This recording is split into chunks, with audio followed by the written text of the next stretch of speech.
Les amis, bonjour. Cette semaine, j'ai posté sur mes pages Facebook et YouTube une couverture d'un magazine camerounais avec une statistique pour le moins inquiétante concernant le cancer du sein. Alors, en effet, en termes d'incidence au Cameroun, on note plus de 3000 nouveaux cas de cancer du sein chaque année. Vous avez entendu? Plus de 3000 nouveaux cas de cancer du sein par an au Cameroun. Et ce que je vous demandais donc dans ce post, c'est comment expliquer cela? Selon vous, qu'est-ce qui explique cette arrivée fracassante de cancer dans nos pays en Afrique? Arrivée fracassante et je dirais même galopante parce qu'on a l'impression que ça prend vraiment de l'ampleur. Comment expliquer cela? Comment expliquer que aujourd'hui, je suis sûre, chacun d'entre nous connaît au moins une personne, une proche au pays qui a été frappée par le cancer, et très souvent même c'est des jeunes, c'est des gens, voilà, c'est pas des grands-pères, des grands-mères, non, nos grands-pères, nos grands-mères, ils vont très bien, ils sont là-bas au village, ils n'ont aucun problème. Comment expliquer donc que notre génération et celle de nos parents soit frappée comme ça de plein fouet par les cancers? Comment expliquer qu'aujourd'hui on voit des parents qui enterrent leurs enfants, des grands-parents qui enterrent leurs petits-fils, leurs petites-filles, alors que la nature voudrait que ce soit les enfants qui enterrent leurs parents et leurs grands-parents? On a l'impression que vraiment la tendance s'inverse aujourd'hui. Et donc, franchement, ça mérite qu'on se pose des questions. Et donc, c'est la question que je vous posais. Et vous avez été nombreux dans les commentaires à répondre, à donner des idées vraiment toutes correctes. Et il y en avait vraiment qui étaient vraiment très bien développées. Franchement, merci pour votre participation. Et vraiment, je me félicite d'avoir une audience aussi qualifiée, aussi compétente, intelligente. Et je me dis quand même que les vidéos que je fais souvent ici n'entrent pas dans les oreilles des sourds. Alors, il en est ressorti 7 facteurs qui expliquent cela. L'alimentation, la sédentarité, la contraception hormonale, les cosmétiques, le stress, tabac, alcool et puis la pollution. Voilà les 7 facteurs majeurs qui expliquent que en Afrique, on commence à avoir des cancers aussi. Et je me suis dit que ce serait peut-être bien de faire une vidéo pour parler de chacun de ces facteurs-là, parce que pour moi, ça mérite, pour vous expliquer un peu sur chacun de ces facteurs-là, qu'est-ce qui ne va pas et comment est-ce qu'on peut corriger les choses. Donc, pour pas que la vidéo soit trop longue, je ferai une vidéo pour chacun d'eux. Et je vous propose donc aujourd'hui de commencer par l'alimentation. Premier facteur, donc l'alimentation, c'est le facteur qui est le plus revenu dans les commentaires à l'unanimité, et vous avez bel et bien raison. Vous savez les amis, je ne le dirai jamais assez sur cette chaîne, la santé se trouve dans l'assiette. Dis-moi comment tu manges et je te dirai comment tu vas. Et ça date pas d'aujourd'hui. Vraiment, les médecins, même de l'Antiquité, 500 ans avant Jésus-Christ, l'avaient déjà compris. Que ton aliment soit ton médicament et que ton médicament soit ton aliment. D'aucuns disaient, vaut mieux un bon resto qu'une bonne ordo, etc. Donc, c'était vraiment pour mettre en exergue le fait que notre santé soit étroitement liée avec notre alimentation. Et la vérité, c'est que l'alimentation qu'on a aujourd'hui n'a rien à voir avec l'alimentation que nos grands-parents avaient. Raison pour laquelle, vous voyez aujourd'hui nos grands-parents, ils sont bien solides, alors que nous, on est malades. Alors, l'alimentation a changé sur plusieurs plans. Premièrement, aujourd'hui, on a une alimentation, on a une agriculture qui utilise les pesticides, qui utilise des engrais chimiques. Vous avez même des gens qui injectent des produits dans les aliments pour que ça mûrisse plus longtemps, pour que ça pourrisse moins rapidement. On injecte des produits dans la viande pour que ce soit plus rouge, que ce soit plus beau, plus attrayant, etc., etc. Autant de produits donc qui n'ont rien à faire dans l'organisme et qui vont perturber tout simplement notre organisme. Nos grands-parents, ils n'ont pas connu ça. Nos grands-parents avaient une alimentation 100% biologique. Ils cultivaient dans le respect de la nature. Ils utilisaient des engrais naturels, le fumier, les cacas d'élevage, etc. Et cette alimentation bio-là qu'ils avaient, écoutez bien, avait 2 avantages. Le premier avantage, c'est que déjà, ils ne s'intoxiquaient pas, parce que c'est clairement de l'intoxication à les pesticides. Et je suis sûre, connaissant comment il y a les contrôles là-bas en Afrique, je suis sûre qu'il y a des pesticides même qui sont interdits dans le monde entier, mais voilà, qui continuent à être utilisés là-bas tellement il y a de contrôles. Donc, les grands-parents, ils ne s'intoxiquaient pas avec toutes ces histoires, mais surtout, grâce à l'agriculture biologique, ils avaient tout le potentiel nutritif des aliments. Je vais y arriver. Ils avaient tout le potentiel nutritif des aliments parce que, les amis, il faut savoir qu'avec l'agriculture intensive, aujourd'hui, les aliments ont perdu leur valeur nutritive. C'est-à-dire que quand vous prenez, par exemple, une tomate, il y a 30 ans, vous prenez une tomate aujourd'hui, en termes de valeur nutritionnelle, en termes de vitamines, d'antioxydants, etc., ce n'est pas la même chose, d'accord? Or, souvenez-vous d'une vidéo que je vous avais faite sur l'alimentation, sur le rôle de l'alimentation. Le but de l'alimentation, ce n'est pas seulement le plaisir gustatif. Le but de l'alimentation, ce n'est pas seulement de contrôler le poids. Je vois des gens, ils commencent à faire attention à leur alimentation quand ils veulent perdre du poids. Le but premier de l'alimentation, c'est de donner à l'organisme des éléments pour qu'il fonctionne au maximum, au meilleur de sa performance. De lui donner des éléments qui vont permettre de renforcer le système immunitaire pour qu'il puisse se défendre contre les agresseurs, contre les microbes, contre les cellules précancéreuses. Et donc, le fait d'avoir une alimentation bio, le fait de trouver donc dans la nature tous les éléments pour que l'organisme fonctionne bien, permettait à nos grands-parents de ne pas être malades, de ne pas être chez le médecin tout le temps comme on l'est aujourd'hui. Et donc, nous aujourd'hui, même dans notre alimentation, donc non seulement pesticides, on s'intoxique, mais on n'a même plus la valeur nutritionnelle au maximum pour que notre organisme puisse se défendre de tout ça. Et donc vraiment, ça c'est la première chose qui a changé dans notre alimentation et qui est fort dommage. Alors, que faire par rapport à ça? Bien évidemment, je ne saurais trop inviter nos agriculteurs à éviter tous ces produits chimiques. C'est une réalité, hein, c'est une réalité. Franchement, je pense que je vous en avais déjà parlé, même ici dans une vidéo. Moi, j'ai dans ma propre famille, j'ai une tante qui fait de l'agriculture. Et cet été, quand j'étais au pays, je suis allée la voir parce que en fait, j'ai acheté un terrain près de l'endroit où elle fait l'agriculture. Et pour garder mon terrain, en fait, je lui avais demandé de cultiver dessus, hein, histoire que quelqu'un ne vienne pas construire dessus. Vous connaissez comment ça se passe. Et donc, quand j'étais au pays récemment, donc, je suis allée lui rendre visite. Je suis allée rendre visite à mon terrain. Et donc, elle était fière de me présenter voilà, la culture qu'elle a fait dessus. Elle m'a montré aussi ses parcelles de culture. Et puis, elle m'a dit un truc qui m'a marqué. Elle me dit, bon, ça, les parcelles là, c'est pour la vente. C'est des parcelles qui sont destinées à la vente. Et puis ça, je cultive pour la maison. Je lui ai demandé c'était quoi la différence.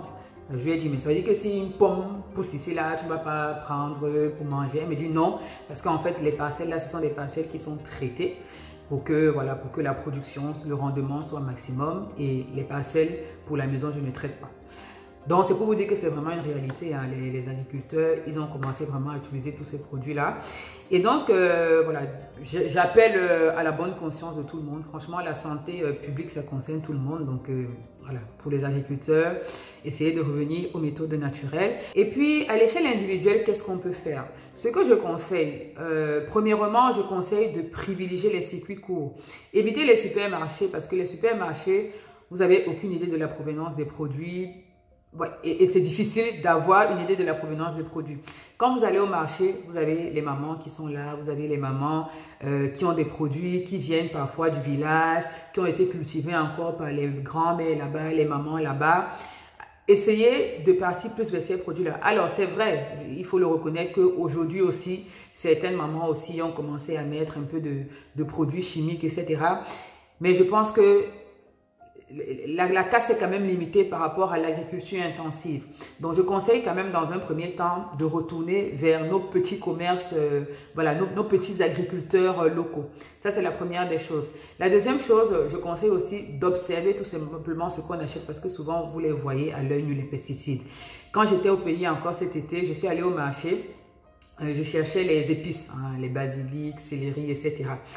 Et je vous assure, je suis tombée sur des céleris. Les céleris, normalement, c'est vert. Mais je vous dis que j'ai trouvé un céleri qui était bleu comme mon habit ici. C'est-à-dire qu'il y avait des taches bleues, si bien que le céleri dans son ensemble, on avait l'impression qu'il était bleu. Donc, bien entendu, je me suis douté que c'était des produits qu'on avait utilisés pour la culture. Et bien évidemment, je n'ai pas acheté. Donc, faites attention à ça. Hein. Faites attention à ça quand vous achetez les produits. Et quand j'y pense, il y a des mamans qui achètent les épices au supermarché, qui n'ont pas la machine à écraser à la maison, du coup qui écrasent sur le marché même Voilà, on met avec ce mélange-là, parfois on ne lave même pas, etc. On mélange tout, on fait la nourriture avec. Donc vraiment, observez les produits que vous achetez.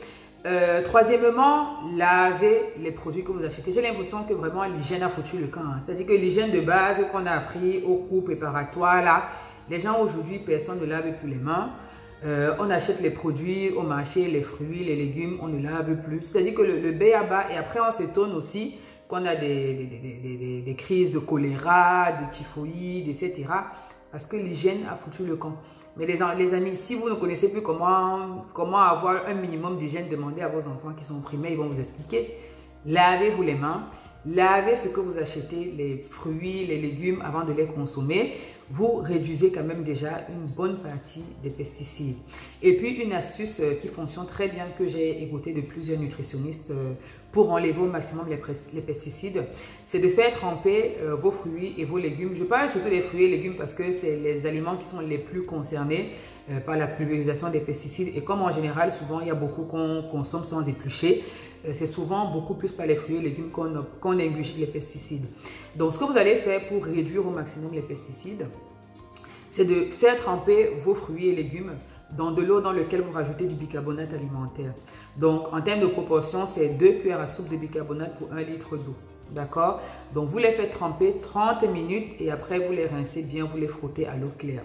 Donc, ça, ce sont autant de suggestions pour ceux qui sont au pays, pour ceux qui sont en Afrique, parce que, bon, c'est vrai qu'ici en Occident, on nous a facilité la tâche parce que maintenant, on a la filière bio qui est quand même un gage de qualité.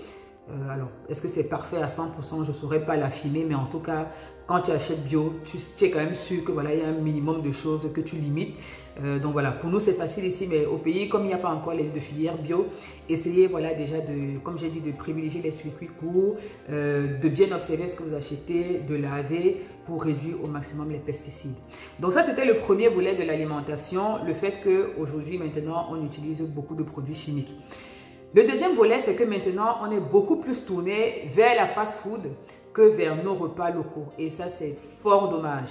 C'est fort dommage parce que nos repas localement, j'avais déjà fait une vidéo dessus, je vais vous remettre le lien, sont d'une richesse en termes de santé, en termes de vitamines, en termes de protéines, en termes d'antioxydants. Nos repas traditionnels sont excellents. Mais aujourd'hui, la mode, c'est les fast-food. Aujourd'hui, si tu ne manges pas dans les shawarma, c'est que tu n'es rien dans la société, c'est que tu n'as pas encore réussi ta vie. Si tu n'es pas dans les pizzas, dans les snacks, dans les poulets panés, les poulets qui naissent aujourd'hui dans une semaine, ils sont déjà costauds comme ça, c'est que voilà, c'est que tu ne vis pas, hein? Non, non, il faut que tu sois dans les fast-food, etc. C'est ça la mode maintenant. On sort du travail, on se voit avec les collègues dans les snacks, on mange. La nourriture, la bonne sauce gombo que madame prépare à la maison, ça ne nous concerne plus. C'est fort dommage. C'est fort dommage parce qu'on le sait, le fast-food, pour le coup, c'est purement de la nourriture plaisir. En termes de santé, on n'y est pas du tout. En termes de nutrition, on n'y est pas du tout. Ce sont des aliments qui sont ultra transformés, donc valeur nutritionnelle zéro. Ce sont des aliments qui sont trop sucrés. Même quand vous ne sentez pas le goût, le goût dans la bouche, ce sont des aliments dans lesquels on met beaucoup de sucre parce que le sucre, c'est un conservateur et c'est un exhausteur de goût. Donc, on sait que, et c'est un additif aussi. Donc, on sait que vous allez vraiment aimer et vous allez revenir. Donc, ce sont des aliments qui sont en général très sucrés. Ce sont des aliments qui sont très salés. Ce sont des aliments dans lesquels on met des conservateurs puisqu'il faut bien conserver la marchandise. Il ne faut pas que ça se gâte si ça n'a pas été vendu, etc. En termes de santé, c'est pas ce qu'il y a de mieux. Et donc, aujourd'hui, beaucoup de personnes sont beaucoup plus tournées vers ça, ce qui est fort dommage. Je vous conseille vraiment d'essayer au maximum d'éviter les fast-food. Hein. Si vous voulez en consommer pour X ou Y raison, ça doit être vraiment, vraiment occasionnel. Mais retournons à notre bonne nourriture, à notre bon dolé, à notre bon taro, à notre bonne sauce pistache, etc., etc. Ça, c'est ce qu'il y a de mieux pour notre santé, c'est ce que la nourriture a prévu pour nous et la nature, pardon, c'est ce que la nature a prévu pour nous et la nature fait bien les choses, donc moi j'exhorte à retourner à ça. Et puis le troisième volet de l'alimentation aussi qui a changé chez nous, c'est qu'on importe beaucoup. On importe beaucoup l'alimentation qui vient de l'Occident, non seulement à l'échelle, à grande échelle par les grandes firmes, mais même à l'échelle individuelle. Il y a beaucoup de gens, quand ils vont au pays, ils prennent la nourriture. Une fois, j'ai croisé une de mes amies au supermarché. Elle faisait des courses pour rentrer au pays. Et dans son quartier, donc, il y avait plein de nourriture, des petits trucs. Et ce qui m'avait tellement fait rire, c'est qu'elle avait aussi mis pour le pays des boîtes de conserve de tomates. Je lui ai dit que mais ma soeur, c'est arrivé là-bas, il n'y a pas la tomate au Cameroun, ou je sais pas, c'est pas moins cher là-bas, ou je sais pas où, parce que ça vient de l'Europe, c'est mieux que notre tomate au Cameroun. Je vous assure, on importe parfois de ces choses. Je ne comprends pas comment est-ce qu'on peut prendre la nourriture ici pour apporter au pays. Franchement, c'est plutôt l'inverse. Moi, quand je vais au pays, comme je sais qu'on a encore la possibilité d'avoir de la nourriture bio chez nous et pas trop cher, moi je fais plutôt l'inverse, c'est-à-dire que je ramène plutôt de la nourriture du pays. En général, quand je vais au pays, en plus j'ai beaucoup de valises avec les enfants et tout ça. Quand je rentre du pays, franchement, je peux faire un mois sans mettre un pied dans un supermarché ici parce que je ramène la bonne nourriture de chez nous et je suis trop contente et je suis bien, voilà, je mange bien. Enfin, voilà quoi. Donc, arrêtons de tout ramener là-bas en Afrique. C'est pas forcément tout ce qui est en Europe qui est bon. C'est pas tout ce qui est ici qui est meilleur que ce qu'il y a là-bas sur place. Donc, voilà grosso modo ce qui a changé dans notre alimentation et qui explique clairement la survenue de cancer et d'ailleurs d'autres maladies. Donc, faisons attention à ça. Donc, voilà grosso modo ce que je pouvais dire sur l'alimentation aujourd'hui. J'espère que je vous ai apporté vraiment des éléments de... Voilà, que je vous ai informé, des éléments de réflexion. Dites-moi ce que vous pensez de tout ça dans les commentaires. Si vous avez des questions, je réponds bien évidemment avec plaisir. Et puis, demain, on va parler de la contraception hormonale qui est un autre facteur majeur de risque, qui augmente le risque de survenue du cancer du sein. Je vous donne rendez-vous donc à demain. D'ici là, prenez bien soin de vous, à votre santé.